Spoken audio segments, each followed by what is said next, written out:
গেল 16 জন ইরানের রাষ্ট্রীয় টেলিভিশন IRIB'র ভবনে হামলা চালায় ইসরায়েলি বাহিনী। ঠিক সে সময় টিভিতে লাইভে ইসরায়েলি আগ্রাসনের বিরুদ্ধে বলছিলেন উপস্থাপিকা সাহার ইমামি।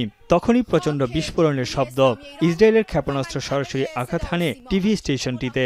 এতে প্রাণ হারান বেশ কয়েকজন সংবাদকর্মী। কিছু সময় পর বন্ধ হয়ে যায় চ্যানেলটির সম্প্রচার।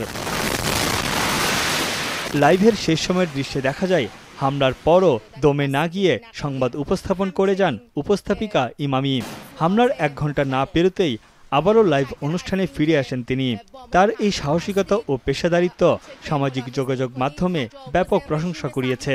তাকে অপরাজেয় ও সাহসী হিসেবে আখ্যা দেয় বহু মানুষ। শেকড় থেকে শিখরে।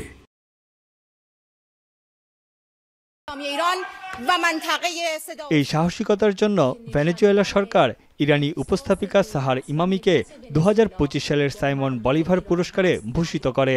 দেশটির প্রেসিডেন্ট নিকোলাস মাদুরো সাহসী সাংবাদিকতার পুরস্কার হিসেবে তাকে সম্মানিত করেন।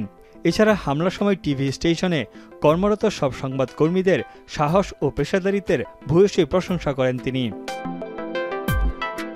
এদিকে উপস্থাপিকা ইমামির সাহসিকতার প্রতি সম্মান জানিয়ে তাকে নিজের গোল্ড মেডেল উৎসর্গ করেন ইরানের অলিম্পিক জয়ী শুটার জাভাদ ফরগি। পড়াশোনা করলেও 2010 সালে সংবাদ উপস্থাপনায় আসেন। তিনি ইরানের রাষ্ট্রীয় চ্যানেলে খবর উপস্থাপন করে দেশজুড়ে পরিচিতি পান।